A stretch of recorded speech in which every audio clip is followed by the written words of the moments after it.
You are listening to the VBAC Link podcast, and boy, are we so excited for you today. You asked, we answered, we got lots of rave reviews the last time we had these guests on today, and so we're bringing them back. Dr. Stuart Fishbein and Midwife Blyss Young are here today to talk with us about a topic that you don't really hear talked a lot about in the birth world, and that is body autonomy during pregnancy and birth. All right, so we are going to get right to these guys. We know you love them. We know you're going to love this episode right after our quick intro. You are tuned in to the VBAC Link podcast with Julie Francom and Megan Heaton, VBAC moms, doulas, and educators here to help you get inspired for birth after having a C-section. Together, they have created a robust VBAC preparation course along with this uplifting podcast for women who are preparing for their VBAC. Although these episodes are VBAC specific, they encourage all expectant moms to listen and educate themselves on how to avoid a cesarean from the get-go. The purpose of this podcast is to educate and inform. It is not meant to replace advice from any other qualified medical professional. Here are your hosts, Julie and Megan. All right, guys, welcome back. We are just sitting here on Zoom, staring at the beautiful mustache of Dr. Stuart Fishbein and Midwife Blyss Young's beautiful cat named Buddha. And I am outnumbered 3-1. This is Julie, and I do not like cats. I don't know how. I love kitties. They are just jerks. Cats are just jerks. They don't do tricks. They don't snuggle with you. They don't come when you call them. Really? You can't take them on walks. Then. Oh, I had cats growing up. You know what they are? What? You know what they are? What are they? They're the poster child for bodily autonomy. Because they're not going to let you touch them because they're jerks. They don't let you touch them. Yeah, that's true. Well, let's just have this podcast. They're going to scratch your eyeballs out. So. Let's make a meme. I think we need a meme about this because body autonomy and cat and scratching the eyeballs out on the obstetric table. I'm pretty sure I'm going to have to work on something like that for us. Oh, it's coming.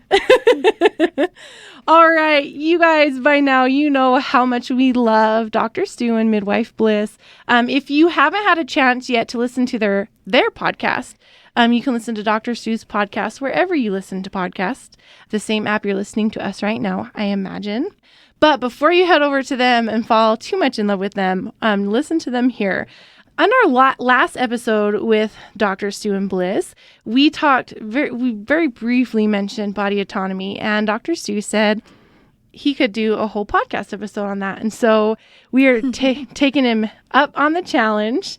And Megan and I know have had some pretty hard experiences as doulas in the birth room as well, with patients not being given a choice or not being offered choices, or in some instances being downright abused. And so we want to talk about that, what body autonomy means and what your rights are in the birth space. So I'm just going to turn it over to either Stu or Blyss to kind of get us started and with some initial thoughts. Well, I would like to just say that the subject of bodily autonomy, it's sort of, some people gravitate right to obstetric violence or doing things without permission, but it's a much bigger topic than that. And actually, I don't remember when we were talking last time under what context I brought it up, but I think, it could have been the vaccine issue. It could have been a bunch of other issues. It could have been informed consent. But I think it's a topic where in this country and probably other countries as well, we have a sort of a schizophrenic view of bodily autonomy. And obviously we're going to cross some subjects which might make some people uncomfortable this hour. Yeah. But I would just like to say that you look at, when it comes to things like choice or abortion, we respect a woman's right, at least the four of us do. We respect a woman's right to choose, although I would prefer that they choose earlier rather than later. Mm-hmm. But there are some states where a woman has the right to choose to terminate the pregnancy at any time that she wants. And we respect that bodily autonomy. But if a woman is pregnant and she chooses not to follow the advice of a physician, or she chooses not to get a vaccine, or she chooses not to deliver in a hospital setting, or some other choice that she makes, she can be turned over to Child Protective Services. She can be harangued, harassed. There are even some ethicists in my profession who are trying to convince other obstetricians that it is proper to use respectful coercion to get women to do what they want them to do and not be doing home birthing or not be doing breech birthing or things like that. So it is sort of schizophrenic because we let women, choose what to do with their bodies. But if they're pregnant, then suddenly their bodies belong to somebody else. And this is where I think that the big issue for me, starts, and then gets into the abuse and the stories of abuse and the fact that we have the whole vaccine issue, where ACOG recommends that pregnant women get Tdap and flu shots in the third trimester, and that a place like here in Southern California, Kaiser, sort of almost gives information that only says that you should do this because it protects your baby against getting pertussis in the first couple months of life, but never tell them what the risks of getting pertussis are in the first couple months of life. Doesn't give them true informed consent, and doesn't inform the woman that, by the way, this vaccine we're injecting into you has never been tested in pregnant women. Yep. And we're going to give it to you anyway because ACOG thinks it's a good idea, but ACOG thinks it's a good idea only based on what's called level C of evidence, which is basically consensus opinion. And their consensus opinion is not based on anything really scientific. And ultimately, as will come down to every discussion we think we have today, is that no matter what the practitioner thinks, the hospital thinks, the insurer thinks, the legal system thinks, ultimately the decision of what to do belongs to the individual pregnant woman and not anyone else. And no two people given the same information should be expected to come up with the same response every time. Exactly. I mean, that's what choice is all about. Something that's 1 in 1,000 to you might seem risky, and 1 in 1,000 to somebody else might seem crazy to even think that it's risky. And we should respect, if we give them true information, we should respect their decisions. And that's the thing when it comes to the bigger picture of bodily autonomy that I'm talking about, is we don't respect the individual to make the choices, or we think that, it's very patriarchal, and that doesn't just mean male physicians, but it's a very patriarchal system that, if you don't listen to what we're saying, you're putting your baby in danger and pulling out the old dead baby card and that sort of thing. And again, in my position and Blyss's position, I think also we hear a skewed view because we're a repository for lots of different people coming in from stories outside, either through the internet or through social media or whatever, where they're writing us and asking us what we think. So that's where I'm coming from. And just not only from like providers and like medical professionals and stuff, but I feel like a lot of this pressure and judgmental stuff, like you said, it is coming from social media. Like I see on these forums where people are just attacking people for choosing the things that they choose. And like I personally struggle so much with that because, listen, if I want to vaccinate or don't want to vaccinate, like that's my child. What does, I don't know. It's really hard. And I think it's just hard for women to feel like they don't have a choice, or they can't talk about their choices, or they can't ask for options, and they can't learn about these things because, like you said, it's like, this is what you have to do. So they have to go out and try to find all of the other options of, well, has this been tested on pregnant women? What are the consequences of this for me and my baby? Do you feel like it's hard to find those things because it's so like pro in so many areas for like to find the option to make the right choice for them? Does that make sense? Are you talking to me? Yeah, well, any of you. Yeah. It's very hard because the majority of information that people are giving out there is very skewed to one side. When I attend ACOG meetings, which isn't very often, but I went to their annual convention a few years ago, and I sat and watched as people snickered when home VBAC or home delivery was mentioned, and the audience would snicker. And I saw online a debate between, it wasn't really a debate, it was two people agreeing with each other. The idea of inducing everyone at 39 weeks. The Arrive study. The Arrive nowhere study. in that conversation was it ever mentioned that the patient, in whether at ACOG meeting or on that debate on video, that the patient's actually a real person with a brain who might not want to do what you're suggesting. And I watched as doctors before that debate, they have a little device you can use in the audience, and they said, how many people think it's a good idea to induce people at 39 weeks? And it was like 20% of the audience. And then after these two guys finished their so-called debate, it was up to 70%. Wow. It's just like 1 hour of propaganda. Wow. And 50% of doctors changed I guess 50% of doctors changed their mind. It's just that simple. And a lot of my profession are sheep and not shepherd. And I understand that. And That'll be our next podcast is why are so many doctors so unwilling to challenge the status quo. You better write that down. The status quo right now and the standard of care is often, wrong, and I would be more than happy to debate that with anybody who thinks it isn't so. But the problem is that those people will never debate people who have an outside opinion or a different opinion. Mm-hmm. And I used to be in the status quo. I used to think that, you should, when I was a resident at a county hospital, there was no such thing as patient autonomy, all right? This was in 1984 and 85. It was the busiest hospital in the country at that time. They were doing 22,000 births a year there. Which if you break it down, it's 65 births a day at the hospital. And 95% of the people didn't speak English. A lot of them were from across the border. So we didn't do anything like informed consent. These people came in there. They were more sheep than person. And I don't mean that as a pejorative, but just that's the way it was in those days. And, if we had a woman who came in with no prenatal care, with ruptured membranes and had no dates, our thing was we scan the woman. If the estimated fetal weight is over 2,000 grams, we give them Pitocin and pit the baby out. And that was it. There was no other choice. And so we've come a long way from those days. But I still think that there's a, for lack of a better word, paternalistic view is that the majority of physicians, for many, many reasons, do not give people options because I think that they are uncomfortable with these things. And so instead of saying, I'm not comfortable with this, why don't you get a second opinion? They skew them with information to get them to follow the path that makes the doctor feel more comfortable. Mm-hmm. I just think that that's the way it works. And I think that that's, and again, maybe I'm seeing a skewed population. I don't want to paint all my colleagues with a broad brush, but I just see it way too often.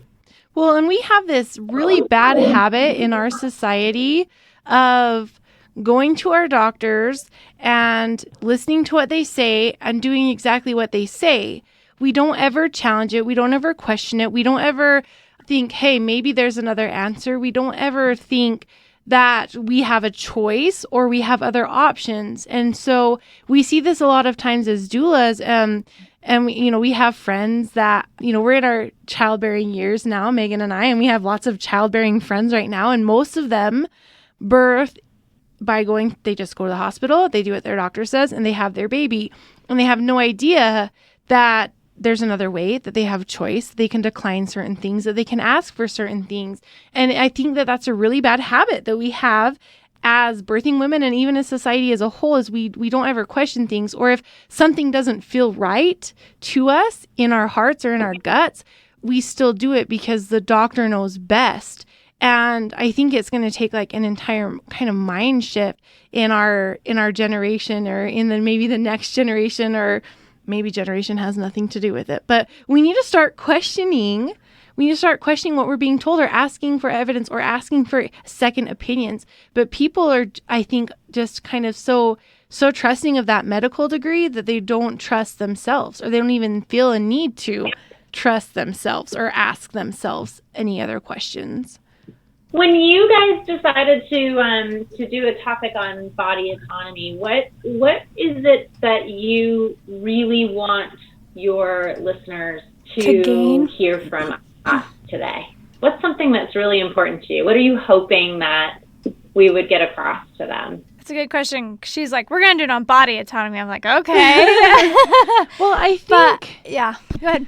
I think you have a definition for this, for body autonomy? Well, that's kind of one of the things that I wanted to kind of ask you guys too in our discussion is like, what is the definition? Like, how do you define it? Because me is like having a choice in what happens to our own bodies, right? To ourselves. Having a choice, right? And I think that women just don't know that they have choices in childbirth. And I think we see it a lot. We have a Facebook community. We have, Instagram pages. We get direct messages on our Instagram and our Facebook. We get emails and they say, my doctor says this. My doctor won't let me go past 42 weeks. We get the won't let me. My doctor won't induce. Or the unless hospital. My cervix is ripe, and only with a Foley bulb, and only if I'm before 40 weeks. And we want to give women back the power to say, no, I'm not going to do that. I just had a client, we're actually interviewing her right after this episode to share her story, but she was at a hospital and they said, well, you know, your other babies were kind of big, so we want to do a growth scan at 36 weeks. And she said, no, I don't want to do that. And luckily they respected her and they said, okay, we're not going to do that. But that situations like that are so rare that women feel like they almost have to fight for their body autonomy. And I think maybe a good thing to get out of this episode would be ways that women can speak up for themselves, how to do it in an effective way, and maybe just give them some ideas, because your doctor can't let you do anything. But also going into the hospital pushing is not a good birth plan either if you're going into a hospital that's not VBAC friendly or that has a VBAC ban. And so it's really tricky if you're in an area like the Deep South, like, oh my gosh, North Carolina or Louisiana or even parts of Florida where home birth is illegal and options for VBAC are incredibly limited, and it's almost impossible to find a supportive provider. Like here in Utah, we're really lucky because we have lots of great in and out of hospital providers that will accommodate all kinds of situations. But it's not like that in other parts of the country. So it's easy for Megan and I to say, oh, well, here's a list of providers that will help you. But they don't have that anywhere else. Okay. And so how can we help our listeners demand to be heard and listened to and be given that option to have the choices over their body when they're not living in a culture, a local culture that is conducive with that type of belief? So I think that one of the things that you guys were mentioning was, you know, our generation and Instagram culture and all of this. And I have to tell you that, you know, I've been in and around birth for over 25 years, almost 30, actually. My eldest son is 27. So I've seen shifts in the culture from being a mom this long and for being a woman who's been really interested in advocating for women's rights around birth. And I do think things are changing. I do think because of the Me Too movement, I think there's a lot more conversations around how women. I was just listening to a podcast today that was on a completely different topic. It's called Men This Way, and it's a man's podcast that I like to listen to because I think it gives me insight on men. But it was talking we could all about, use some of that, I think. It was talking about, which I think a lot of masculine, feminine conversations are happening right now around understanding men's roles and how a woman may not communicate yes or no, but that body language becomes a really important thing for men to become sensitive to. And I think we are redefining a lot of roles, and I think women are understanding that they are going to have to speak up and that things are changing in a lot of different places. And so I think it is eventually going to bleed over into obstetrics. Hopefully, that's what I'm feeling. But I think that the point that you bring up that's really interesting is that, you know, Dr. Fishbein and I also work and live in California. And even though we're very frustrated with a lot of the things that we see and hear from our potential clients or from our clients or our friends, it's probably a lot better than a lot of the other areas in the country, as you pointed to in the Deep South. So I, as a midwife, primarily do home birth, although sometimes I do still do hospital support. And I recently changed my packages because I felt like trying to help a woman advocate for herself and really be empowered in 2 prenatal visits as a doula before we go into the hospital wasn't enough. You know, we need more time. And so I think it's really great that you guys are bringing up this topic on your podcast and starting to have these conversations, because it is going to be something that's more than just, okay, put this on your birth plan and then go into the hospital and you'll be able to advocate for yourself. I think some people are very outspoken, and I think they will be able to say, no, absolutely not. Do whatever you want to do. Fire me as your client in the middle of my labor, which I've heard happen before. And other people just don't feel confident about that. So I think going to have to happen over a long period of time. And I think we have to continually keep reminding women, you are hiring your doctor. They're a consultant. They work for you. You may not know everything that they know, but choosing a provider that's aligned with your values is going to give you a lot better ability to be able to speak up for yourself when it's challenging and you're in labor. This is why Blyss is the best co-host in the business, because We love her. what she said, I wrote down 2 notes over here, and I'm going to get to them. And Blyss just sort of gave me a great segue into both of them by what she just said. So let me recap. She talked about that 2 visits isn't enough time for a doula or whatever else to give the information that's needed. And what I wrote here is that the doctors in the system don't have the time. That was my note to myself. Okay. So what I'm implying by that is that one of the big problems that we have in trying to change the system and advocate for bodily autonomy is the very system itself. Yep. Because the system itself doesn't allow for physicians or nurse practitioners or nurse midwives or nurses even to have the time to actually sit down and give what's called true informed consent, and to be able to listen to the patient's life story and history and ask them questions about sexual trauma and sexual abuse, and ask them, is it okay if I do this? Do I have your permission to do this? Here are the options that if we do that. Here's are the pros and cons of this option. Here's the pros and cons of this option. Here's the pros and cons of a third option.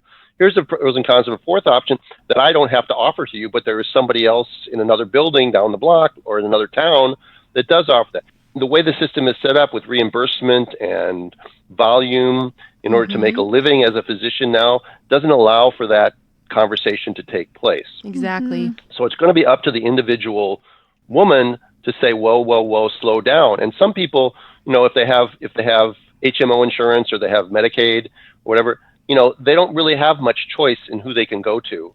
And so they're stuck with what they get. So that's a real dilemma. But ultimately, it's the woman that has to say, no, I'm not satisfied with this. And, they may get kicked out of a practice or two, but they have to fight for what they need. And the second thing I wrote down was don't wait until labor to deal with your questions and your desires. Yep. So don't just show up with a birth plan and say, here's my birth plan. You need to have these all things written, even if you have to get the doctor to sign off on your desires, at 26 weeks. These things should be discussed early on before you even choose a practitioner. And you should go into that first meeting with the OB that you're getting. And of course, the system also doesn't necessarily give you the same OB every time. So that's also a problem. Right. If you're in a clinic or in a system where, you might go to see the same OB, but you only have a 1 in 10 chance of having that person be the physician on call on the night that you're in labor.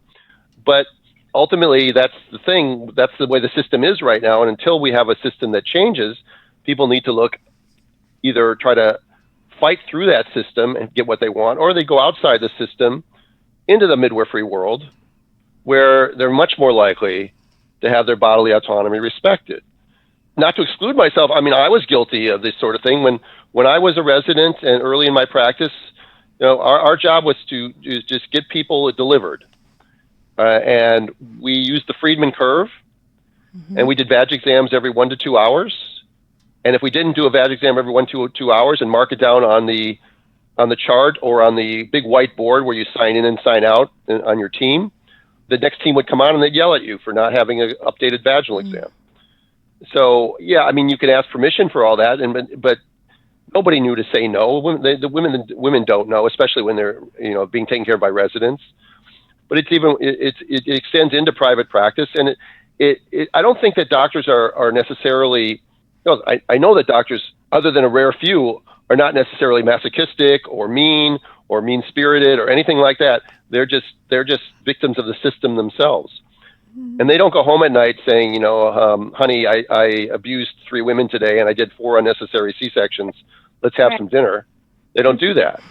They have to believe that they're doing the right thing.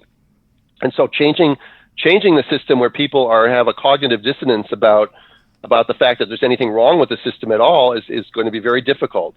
And it's going to need to come from the women. And I think the Me Too movement and the feminist movement, the parts of it that are good, are going to help. And I think the next generation, as I think Blyss said, with social media and stuff like that, and the groups, they are going to hear more and more.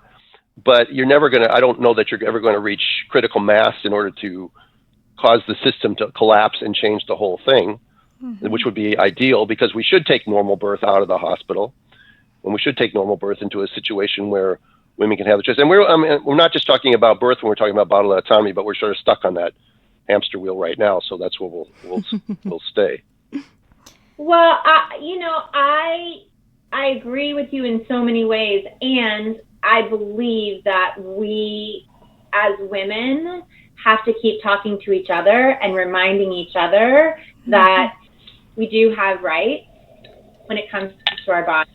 And I also don't think that doctors are masochistic and intend harm. But I think that even if we just look at the term obstetric violence, that's a term from the last several years that I'm sure, Stu, when you were in practice in the hospital, no one was really using that conversation of obstetric violence, correct? No, it was not a term that was ever heard or used, and even women who complained about stuff were summarily ignored, pretty much. Right.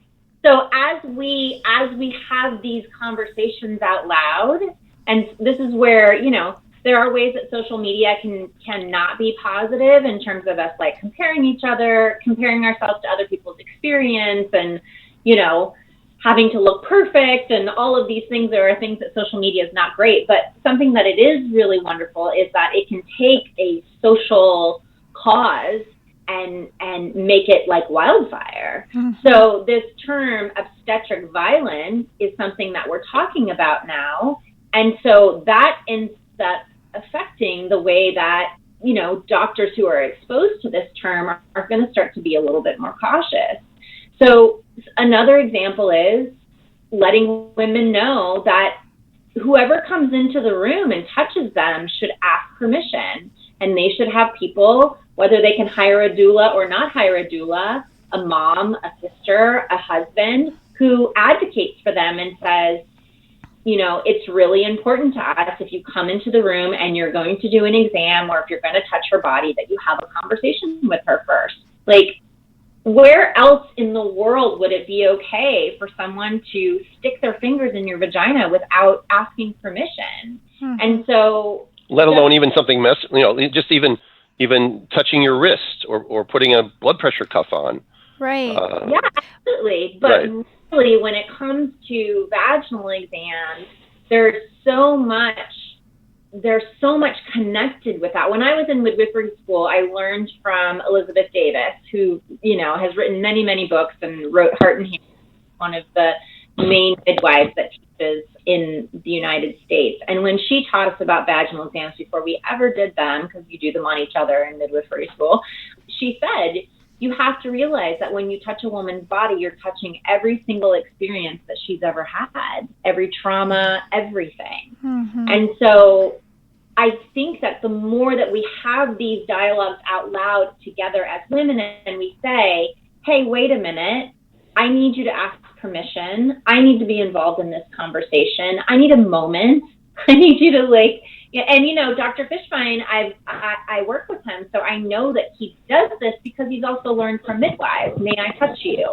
Here's my hand. You can feel my hand on your thigh. You're going to feel this. If you feel uncomfortable, please let me know. This is not something that's done all over in obstetrics, but should be taught. And I think that we as women, as lovers of women, have to start advocating for this to be an important part, because that's when it starts to feel like rape. And I know that every doula that I've ever spoken to has had a traumatic experience of witnessing something in a birth room that feels like you're watching and participating in rape. Yep. And that's where this term obstetrical violence comes from. And it's not okay. And women need to understand that just because they have hired a doctor or have gone into a hospital and signed a form and said, I want you to take care of me, that doesn't mean that you have the right to do something that may be triggering or cause trauma in our experience. Right. And there's so many times where I feel like women, they experience this and then they are really upset and they're really rocked inside, but they don't feel like that they can talk to anybody about it or go to a higher power at that location or whatever. And so a lot of this stuff is happening and a lot of it's just being like brushed under the rug. And I struggle so much because I'm like, I think Dr. Stu just said this a minute ago, like, how, it's going to be the moms, like, we're going to be changing this. Like, we've got to talk about it. We got to, like you're saying, like, we have to make this happen in order for it to change. And if no one knows it's happening, how is it going to change? And so, like, I don't know how, because I've seen it, as you said, I've been a doula, not for, only for 5 years in September, but I've seen it, and it's really hard, and it's rocked me as a doula to the point where I've had to, like, professionally talk to somebody because I was so upset with what I witnessed. But then that particular mom, there's a couple of them, but this one particular mom, she didn't say anything to anybody. And the doctor came and pretty much, like, sugarcoated it and made it sound like he saved everyone's life. And so she thought that I meant it was supposed to, like, it was okay that it happened. Like, she was grateful that it happened. Does that make? Yeah. Do you guys see that? That's the one that sticks out in my mind too. Is that she was screaming and crying not to do a vaginal exam while she was getting a vaginal exam. She literally said, "Do not touch me. Please don't touch me. Please wait till after the contraction." This doctor is just digging around inside her vagina. But by the end of it, she was singing her praises for saving her and her baby's life, for doing a C-section. And it's hard to see that transition as a doula, but it's also hard for parents who still know that they have been treated poorly after they've been mistreated, because they have to complain to the same organization that treated them poorly in the first place. And so it's kind of hard. I see a lot in discussions with parents that I serve. It's kind of hard for them to feel confident that their voice is going to be heard anyways, because there's nowhere else to file a complaint with besides the hospital, who knows what the complaint receiver's relationship is with that doctor anyways. And so it's hard. It's hard to go through. It's hard to dig up these emotions again in a way to file an effective complaint. And it's hard to wait for an answer. And then it's hard to see it, like you guys said, just brushed under the rug and ignored. And I feel like it's kind of very similar, like why women who are victims of sexual abuse often don't bring it up, because they're afraid that they are going to get blamed or slut shamed, or all of these reasons why women don't speak up for that. I feel it's very similar to why they don't bring up being mistreated in the birth space. And because it's accepted as normal. Yeah. Right? Yeah, because they saved my life. Well, go ahead. Oh, I was just going to say, how you were talking about, like, it's just like, I just like thought about, like, okay, if we're in a hospital, like I'm in a labor and delivery, and we remove all the walls, people would be dropping their jaws with what was happening. And so it just kind of reminded me of, like, when you said that a minute ago, like, it's kind of crazy to think about that, like, all this is happening, but it's okay because we're in the hospital. Right. We're going to take a quick break for a message from this podcast episode sponsor, Madison Reed. I cannot believe how much technology has evolved our lives. I can literally unlock my iPhone with my face now. It is really sad that other areas of our life haven't quite caught up to that level. For example, coloring your hair. Until now, women have only had two options for hair color. They can go to the grocery store, spend $7 on a box color that has all these chemicals and makes your bathroom smell yucky for days, or take 2 to 3 hours or more out of their lives to go spend $80 or more at a hair salon. But now we have a perfect solution for you busy moms. Madison Reed takes hair coloring to the next level. You can do it in the comfort of your own home, knowing that Madison Reed's hair color is unique. It's crafted by master colorists who blend nuances of light and dark, cool and warm shades to create over 45 gorgeous multi-tonal shades. The first thing I noticed was that it was so easy to mix, it was so easy to apply, and it didn't make my bathroom stink. I rinsed it out, and right away I could tell the difference between the Madison Reed hair color that I got in the mail and the box dyes that you buy at the grocery store. Now you can get your perfectly crafted hair color by Madison Reed for less than $25. And guess what? We have a special deal for you, our listeners. You can get 10% off your first color box by going to madison-reed.com/thevbacklink. That's madison-reed.com/the-VBAC-link, and promos automatically applied at checkout. Yeah, well, it's less okay now too, partly because everybody's got their iPhone video and everybody's recording everything either. So, so I think, in some ways it's scary, and in some ways it's actually not necessarily a bad thing. That's true. When you're walking outside these days, you have no expectation of privacy. Yeah. And that's why hospitals sometimes have policies about nobody can videotape the delivery or nobody can videotape the birth or something like that. And I would feel just the opposite, by the way. If I'm a confident practitioner and a physician, I would want them to videotape the birth. One, it's their birth. It's not like taking out their appendix. And two is that people say that that it could be used against you in court or something like that. And I would say no. You're more likely to be using it to your defense. Unless you're doing something wrong, which then it should be used against you in court. So, well, one of our local hospitals here at the birth I was just at says, because I take pictures where I can for families, like when I'm not physically helping them, or like especially right after the delivery, with just my iPhone. And one of the local hospitals that we love and we refer to often for VBAC support, and that probably has the most VBAC supportive provider in the state in it, has a new policy where if you take pictures, it can't have any of the hospital staff's faces in the pictures. You can have the back of their head or the top of their head or their hands, but you can't have their face in the pictures. You know what a hospital And I'm what will they about. do to you if their face is in the picture? I don't know. I don't even know how they didn't even check my phone, but like that's just the rule. They have no right to check your phone, so I know. It's just it's just so one, weird, it's just hospital policy. I just tell my clients, if anyone tells you it's hospital policy, ask to see the policy. Ask to see the policy, because hospital policy can vary from nurse to nurse depending on what shift you're on, and it can vary from doctor to doctor and anesthesiologist to anesthesiologist. And ask to see, kind of going back into body autonomy from the picture, the whole thing, but like, if someone tells you it's hospital policy and it doesn't sit right with you or doesn't leave you with much of a choice, ask to see the policy. Ask to see the written down policy where it states word for word what they just told you. Do you guys see policies like made up? Oh, all the time. All the time. Yeah. What policies would you say are most common that Well, I people was just will thinking of shoot one out? in particular. All right, I just had a lady that I transferred her in labor, and she had a vaginal delivery with one of the local docs here. And the hospital has a policy that says the placenta has to go to pathology. Oh, geez, I've heard that. Instead of them being able to just Encapsulate it or something. take it home. All right.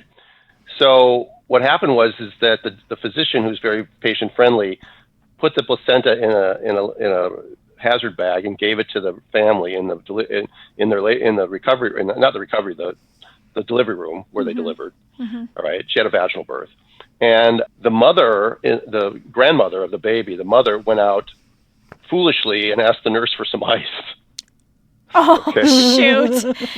And so you can't take that placenta home. Dang it. That has to go to pathology, and it's going to take 3 or 4 days. You'll have to come back and get it.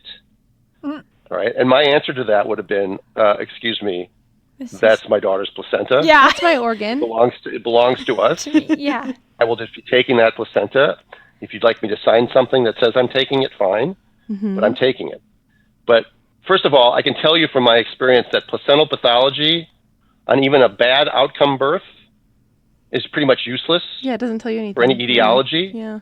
But in a normal vaginal delivery with no fever, and when just came in for Pitocin and an epidural and had a normal vaginal delivery, that placenta is completely useless.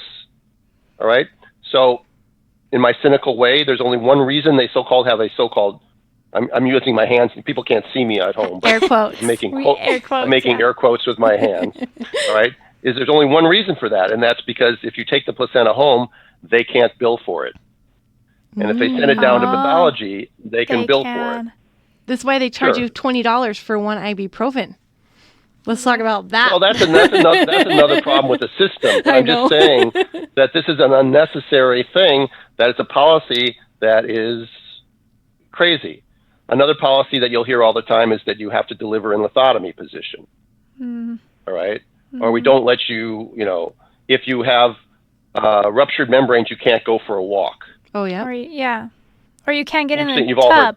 Or you have to deliver within 24 hours. Or you have to do, I mean, that's more of a, like, I don't know if that a hospital has a policy like that, but a lot of physicians do. Oh, but they'll say that. But there are policies, but yeah. So people have to understand that this is an extension of bodily autonomy, is that that's my placenta.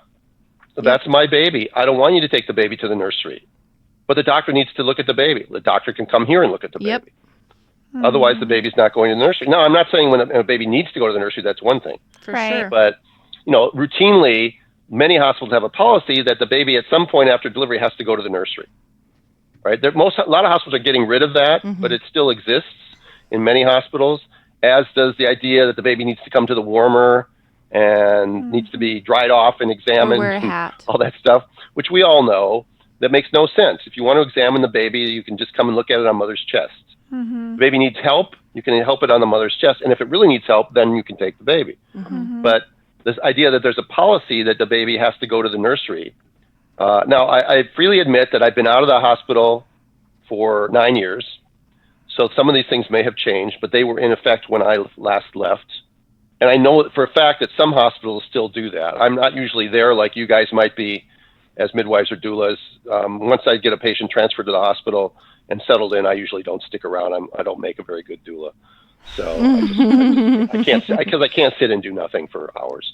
It's all right. You have your own strengths. Well, I sit and do nothing at people's houses for hours, but I just can't sit and do nothing when I'm not responsible for that. So, I mean, those are the silly policies. And I think, what I think would help your listeners a lot would be to develop some sort of blueprint, if we're still talking about pregnancy, is a blueprint for their pregnancy, and plan it out early on. And not so much a birth plan, but a blueprint, and say, okay, this is what we're going to do when they want to tell us that we need to do genetic testing.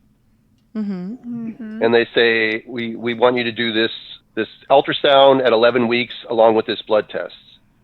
And you can say, well, explain to me why I need to do both.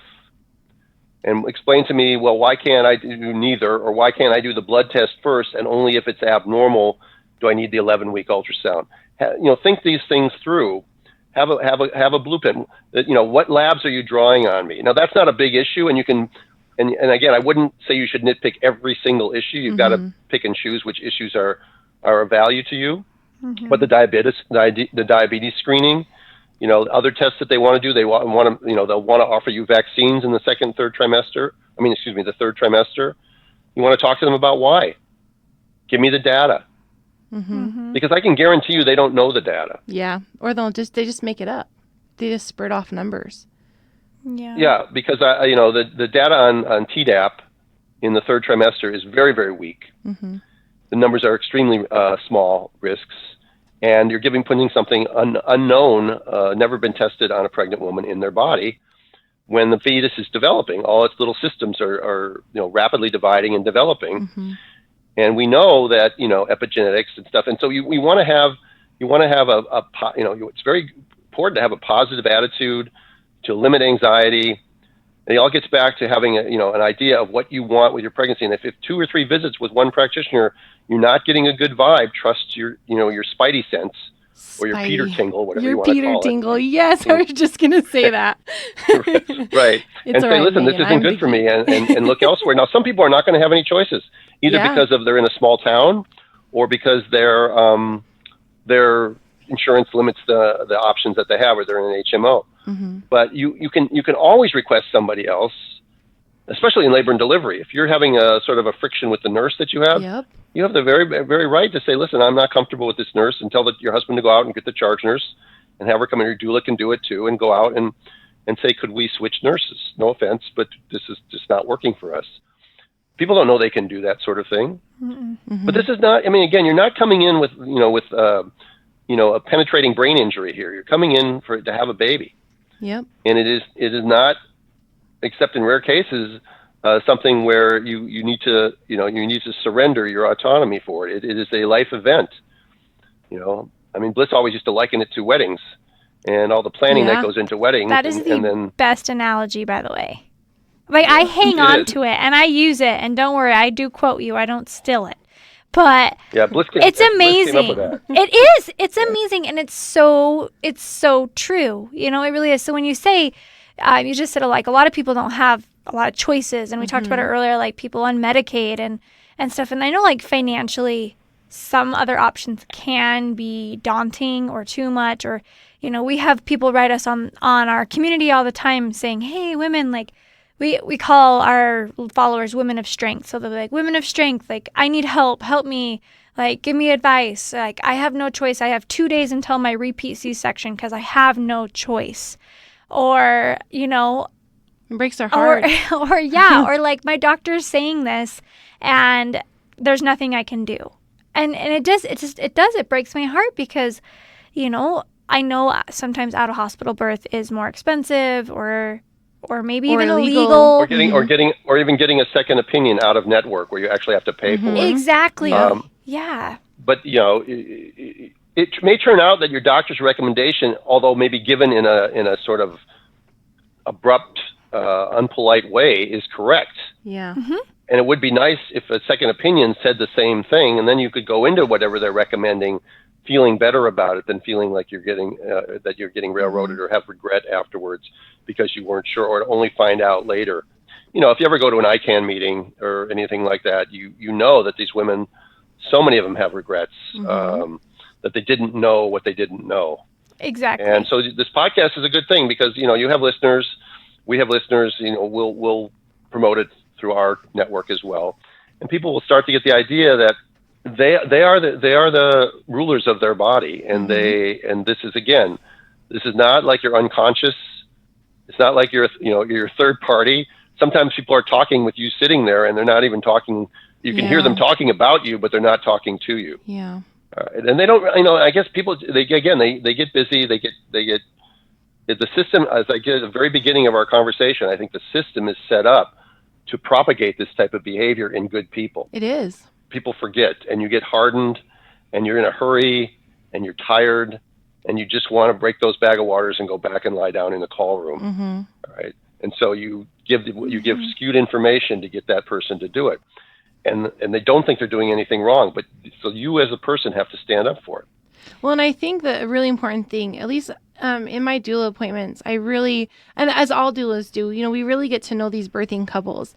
And one thing that I make sure that I do is tell them, like, you don't want me as your doula telling the staff everything you want and everything you don't want, because the last thing you want is every single nurse and provider coming into your room prepared to fight with your doula because she's going to tell them what how to whatever, But what I do is I get to know what their preferences are, and I educate them on their options with evidence-based resources. And I know Megan does the same thing, and we really talk and get to know what the most important things are to this particular birthing couple. And then if we notice things that might be headed a certain direction, or we know a certain provider is really water breaking happy or whatever, then we can prepare these couples ahead of time, but also in the birth room, we can kind of see what's going on. And then a lot of times what I'll do, one time in a hospital, I heard a provider come in and whisper to the nurse as this mother was pushing on her hands and knees. He said to the nurse, he was like, "Oh, we're not going to deliver like that, are we? Like, we're not going to deliver on our hands and knees, are we?" And so then I heard that. And so I just casually, really nonchalantly walked around to her husband. And I said, "Listen, if you, whisper," and as the doctor left the room, I whispered to him, I'm like, I know that it's really important to Desi, that's my friend, I think I can use her name, to not birth on her back. And so I want you to know that this provider is going to try and force that. So you guys have to be prepared for that. And sure enough, when it comes time to deliver baby, he comes in and tries to get mom on her back. But it turns out we had already had the squat bar in place. And so she was able to give birth, kind of pulling up on the squat bar. So she was upright, and doctor was kind of, as familiar, I guess, on your back as you can be. But they were ready to fight for it because I had noticed that thing. And so I think that as doulas, our job isn't to advocate for you in the birth room, but to educate you of what your options are and to keep an eye out when things might be headed in a way that we know you don't love, and kind of give you a heads up so that like you said in the very beginning, it has to come from the woman. It has to come from her partner. And so we can steer them that way to speak up for themselves when it comes down to it and when push comes to shove.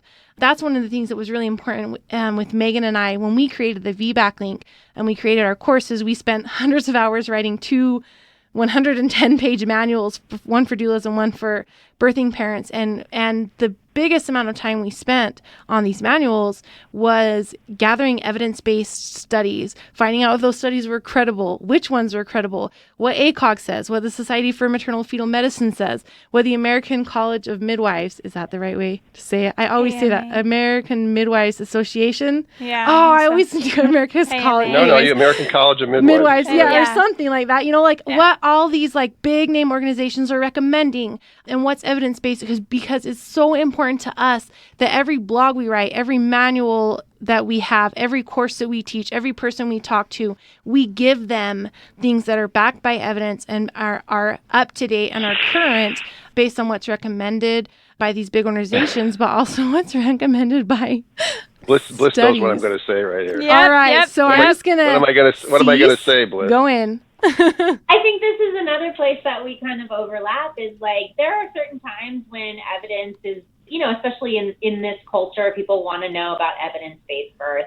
It can be skewed, It depends on who's doing evidence, all of that. But one of the things I love, Stu, and you don't say it all the time, but it's something you said a long time ago that really stuck with me. It's like there's also common sense. Yes. Right? And there's not a study that necessarily tells you like the statistics of what's going to happen if you walk across the street when it's not green, but we kind of know like that's a dumb thing to do. Right? Yes. So I think it's important because that's the direction that we're going in, but I also think there's not going to be a statistic necessarily that's going to support a woman feeling confident to declare that it's her right to have autonomy with her body. But absolutely. Common knowledge is if it's not okay for someone to sexually perpetrate your body, it's the same in childbirth. It's the same when you walk into that room. It is your right. And I think we just have to I know I'm kind of repeating myself, but I think that it's really important that we continue to say that this is our body, our right to choose. And it's okay for our voices to be heard. Absolutely. And I think that this is a cultural thing. And it is, Stu pointed to that in the beginning about this patriarchal society that we live in. Women are also people pleasers, the majority of us. I have women who, are like uncomfortable about breaking up with their OB. It's a hard thing to do. That's your choice. But I think that happens in the hospital too. I don't want to offend my doctor. I don't want to offend my nurse. You're very vulnerable. You're very vulnerable at that time. You are, yeah. And you don't want to complain about your food because you're afraid that they're going to spit in it or something. I think it's similar to that. Like, right? Like, if I'm mean to my doctor, if I'm rude to my doctor, maybe they're going to treat me even more poorly. Yeah. But I think that we have to keep telling and reminding ourselves that we don't have to ask permission how to have our babies. Right. Well, and that's where I was going with that too, is giving these women this evidence information and like, hey, they know what the numbers are. And obviously some things are just common sense, but it gives them the ammo and it builds their confidence where they can confidently say to their provider, no, I will not have that growth scan. No, you will not give me a vaginal exam. No, I do not want this. Or maybe, yes, I do want to be induced. We actually just had someone in our community changed providers because they wouldn't induce her, and she felt like she needed to be induced at 38 weeks. And so she went to a provider that would, and it turned out, I can't remember the details, but there was something a little off with her baby that wasn't able to be caught on a scan or something. I don't remember the details. I wish I did. It's in our community. Anyways. Well, too, and I see it like the other way as well. Yeah, like it's not like ACOG doesn't suggest that I have my baby at a hospital, right? Like, yeah, ACOG advises against that. I'm a mom that's had 2 C-sections, and it wasn't suggested for me. Evidence-based ACOG numbers or whatever didn't suggest that. But like, I knew that that's where I needed to be. Like, that's where my mama heart said and my intuition. And I found the right team, and I made sure I had that good, solid plan way leading up before I made sure those questions were answered. I make sure I had a backup plan, even if I needed a backup plan. And so, yeah, kind of what Stu is saying is like prepping way before. And I did a lot of that because I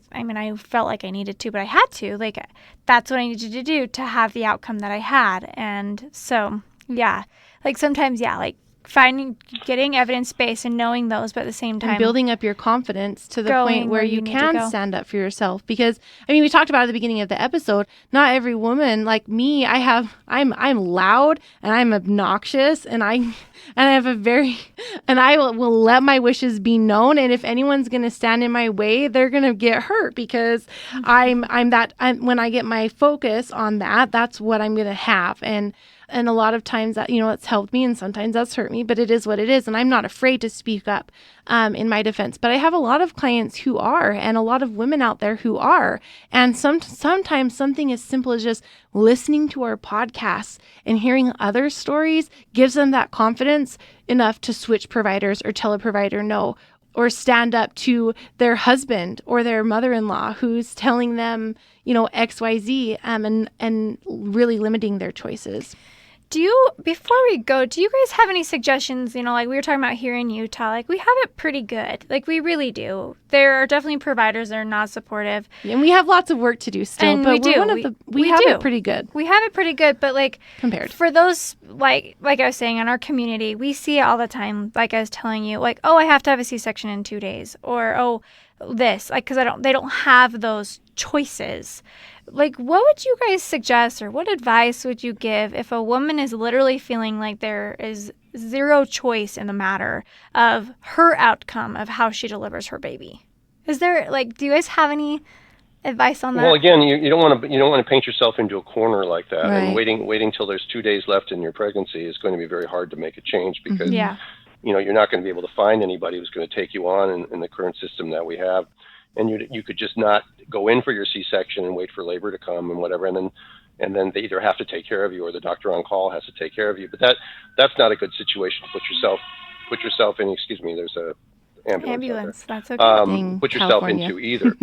So again, it's preparation. It's feeling like Blyss mentioned that she brought up a good point about common sense. If something doesn't feel right to you, it probably isn't right. Right. I mean, we all have a good common sense meter inside of us. Not everybody. Some people do walk across the street, again, on a red light, but most people don't.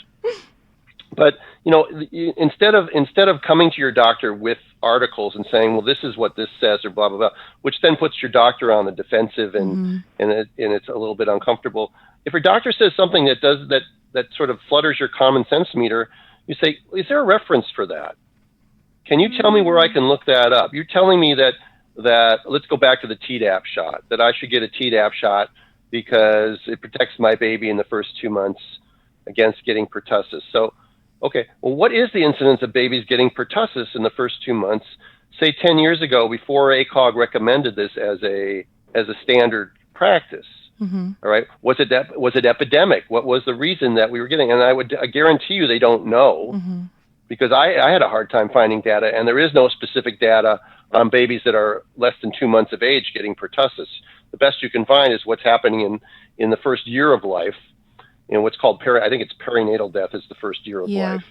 The numbers are very, very small, and you don't even know how many of those babies were babies that weren't vaccinated because they came to the country late, or because they were vaccinated, or maybe they died at 11 months from pertussis even though they'd had a vaccine. I mean, you can't tell from the numbers who was vaccinated, who wasn't. So it's a meaningless number, but it's really small. So there's all these kinds of things where you could, if something doesn't sound right, or a doctor wants to do something to you, like he wants to begin non-stress tests on you at 38 weeks because you're 35 years old. Okay. Could you ask him for some data and show me some data on that, please? Because I'm willing to do it if you can show me that it's reasonable, but it doesn't make sense to me to do that. I'm very healthy. And placentas don't suddenly have an use-by date that goes south when you turn 35. It just doesn't happen that way. So, the fact that it's even still a diagnosis is an issue. And so bodily autonomy means that you need to stand up for yourself. And, and again, I'd like to just drift away from OB for a second, and it goes to GYN too. some doctors will say, well, we'll see you next year for your pap smear. All right. And you could say to them, well, why? Why do I need a pap smear? Okay.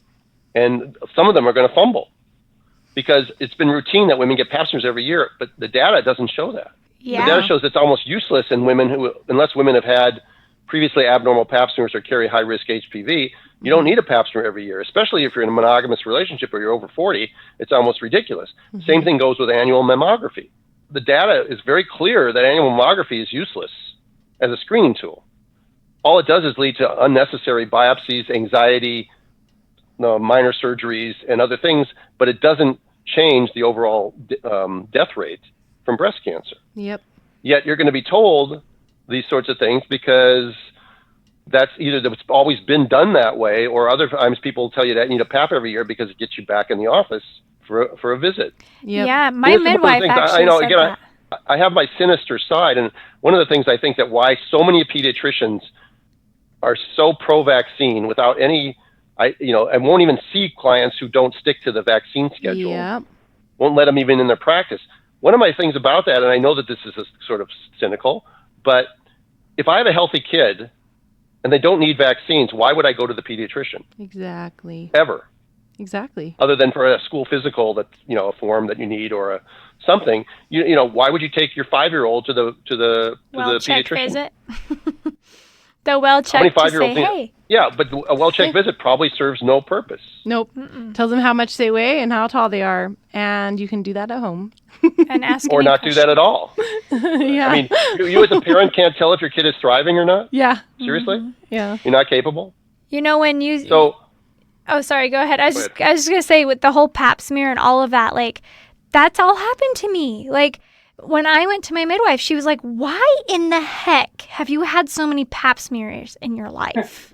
She asked me that, and I was like, I don't know. And you just barely turned 30, too. Yeah. So it's like... And she was like, are you kidding? She's like, this is ridiculous. And then when you say that with my kid, oh, well, we need to make sure your kid's growing. Bring him back for just bring him in for a height check. I'm like, so you have such a good point there. It's like, why? I can tell my kid's growing. I'm pretty sure there's nothing going on down there. So let me give you another extreme example too. When I was training back in the early 80s, it was commonplace when you did an annual pelvic exam to do a rectal exam. Really? Okay. Yes, you do one finger in the rectum, one finger in the vagina to feel the rectovaginal septum. Okay, and that was the way we were taught. And my senior partner, God rest his soul, did it on every single patient, and I don't think he ever told them it was coming. He just did it. That would be a surprise. And I used to do it too. I would always tell people that I'm going to, put one finger in here and one finger in here. But then I realized, what? First of all, it's extremely uncomfortable. Mm-hmm. I know. Because I get rectal exams and I have a prostate and I know how uncomfortable that is. But, it's socially uncomfortable. It's physically uncomfortable. And the yield from that is so minute unless a person's presenting with a problem.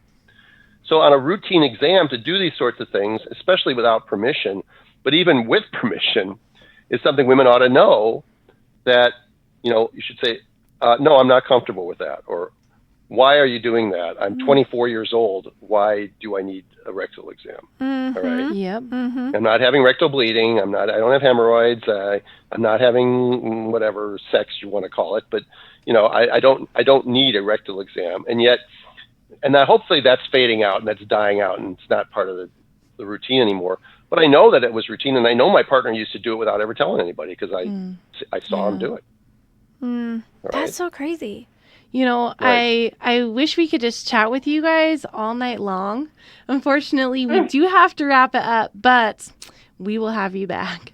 If you would like to. Oh, he already committed to it earlier on in the episode. We'd love to have you back. Yeah, I said we'll do a topic on why doctors, more about the system and why doctors do what they do. And it's, and again, it's not, it's a very small, except for a very small percentage of doctors, it's really not their fault. Yeah, we agree 100%. It's the way the system is set up. Yep.